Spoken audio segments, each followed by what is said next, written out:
Why was the Stonewall Uprising so important in the queer liberation movement? What made it different? Let's get into it. October is LGBTQ plus History Month, so every week in the month of October, I'm going to be in your feed with a crash course on the history of LGBTQ plus advocacy. This is part 3, Queer Liberation. First, let's look at the historical context of the Stonewall Uprising that took place in June 1969. By the late 1960s, many Americans were embroiled in liberation movements, such as civil rights, anti-Vietnam War protests, and the women's liberation movement.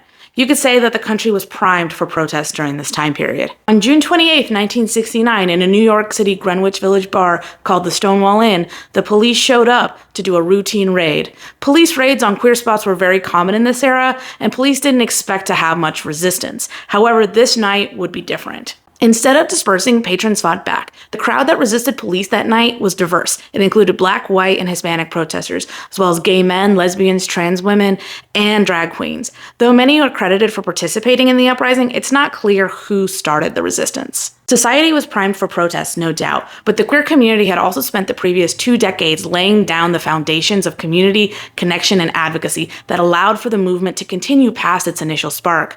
Check out part 2 of the series to learn more about that. Following the events at the Stonewall Inn, protesters and other activists started organizations like the Gay Liberation Front, the Gay Activist Alliance, and Street Transvestite Action Revolutionaries, or STAR. The following year, in 1970, these organizations and several others put on the first series of pride marches in New York, LA, Chicago, and San Francisco. Within 10 years, dozens of cities around the US, including some in Ohio, began holding annual pride marches to renew vigor around queer liberation and to boost morale. These marches and the continued focus on public representation cemented coming out as a political act. The 1970s became an incredibly important era in LGBTQ plus advocacy. In 1973, direct action from activists led to the American Psychiatric Association's declassification of homosexuality as a mental disorder in the DSM.